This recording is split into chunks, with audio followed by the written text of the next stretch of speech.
Boa noite! Destampou o bueiro no Weintraub sem filtro. Tá saindo lacraia, coba, lagartixa, barata para todo lado. Boa noite, Eric. Tudo bem contigo? Boa noite, Abraham. O bicho pegou, hein? Hoje a gente colocou um corte aqui do Lacombe, do Alan dos Santos. O pessoal veio no seu YouTube, né? Veio reclamar e veio chiar. E agora vamos falar do Gilmar Mendes, o Supremo Gilmar dos Supremos. Mendes, Supremo dos Supremos, Abrão. Quem o homem parará? acima de qualquer suspeita, Quem parará Gilmar Mendes? até de uma fala extremamente infeliz. A fala dele é infeliz. Ainda bem que não existe uma suspeita quanto à honestidade desse elemento. Imagina se ele fosse uma pessoa suspeita de ser bandido, ladrão, de ter sicário, de ter assassino. Imagina. Ou que o STF tivesse uma estrutura nos bastidores que desafetos, quando presos, quando vai para a cadeia, o desafeto é alucinado na cadeia. Ainda bem que isso não existe. Eric, vamos começar com a grande fala, assim, uma fala exemplar do ministro Gilmar Mendes, quando deparado com o relatório do senador Alessandro Vieira. Não tenho nada a ver com esse cara, nada a ver, mas ele está indo para cima. É o único senador que eu vi que está indo para cima do STF. Foi para cima, e aí a tríade de ouro do STF, Gilmar Mendes, Alexandre de Moraes, meu ministro, e Toffoli, amigão do Bolsonaro, os três se uniram e estão loucos, alucinados, para pegar o Alessandro Vieira, senador. E não tem problema, eles estão falando abertamente, mas ninguém falou tão bonitinho, de forma tão delicada quanto Gilmar Mendes. Pode pôr, Eric, põe uma Posso falinha. colocar com toda a vênia da toga, né? Vamos lá. Um dado muito importante. Cada qual reage de alguma forma a esse tipo de contingência. Alguns enfrentam. Eu, como sabem, adoro ser desafiado. Lá no meu Mato Grosso, as pessoas dizem: não me convide para dançar, porque eu posso aceitar. Adoro ser desafiado. Me divirto com isso. Mas outros se acoelham. Tem medo.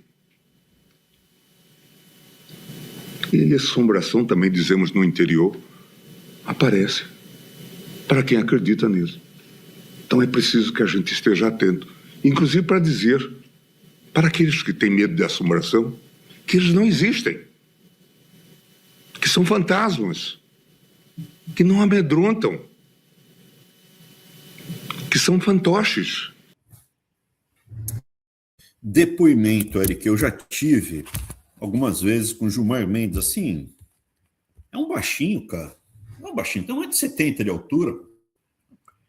É que tá com a toga de STF, óbvio, usa ela com toda a vênia, como você disse, né? Mas não é o caso dele. Mas dizem que as pessoas mais perigosas, mais malvadas, são justamente os covardes quando têm poder e força. Esses são os piores. São os piores. Uma pessoa grande, forte, corajosa é menos perigosa do que um covarde, um traiçoeiro, um rato. Felizmente, não é o caso de Gilmar Mendes. Dá para ver que é um suprassumo do Homo sapiens. Até assim que quer fazer trocadilho com sapo e sapiens, né? Que sapiens é de sabedoria, né? Essa boca dele.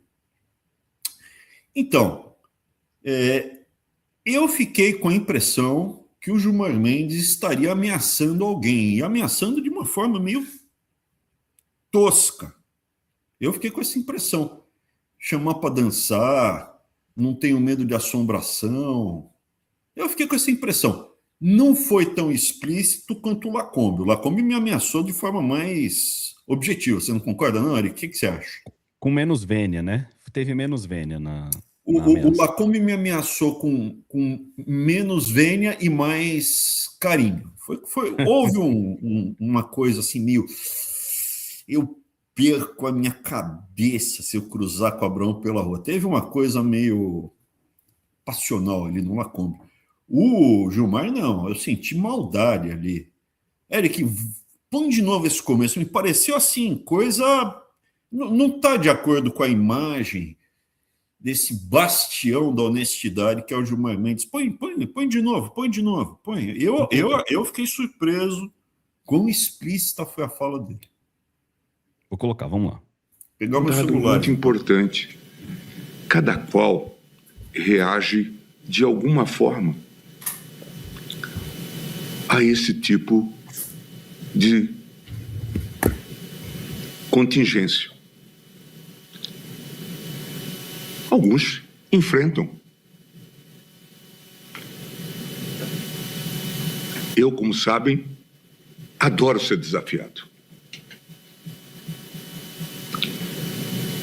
Lá no meu Mato Grosso, as pessoas dizem: não me convide para dançar, porque eu posso aceitar. Adoro ser desafiado. Me divirto com isso. Mas outros se acoelham. Tem medo. E assombração, também dizemos no interior, aparece para quem acredita nisso. Então é preciso que a gente esteja atento, inclusive para dizer para aqueles que têm medo de assombração que eles não existem, que são fantasmas, que não amedrontam. Abrão, rapidinho.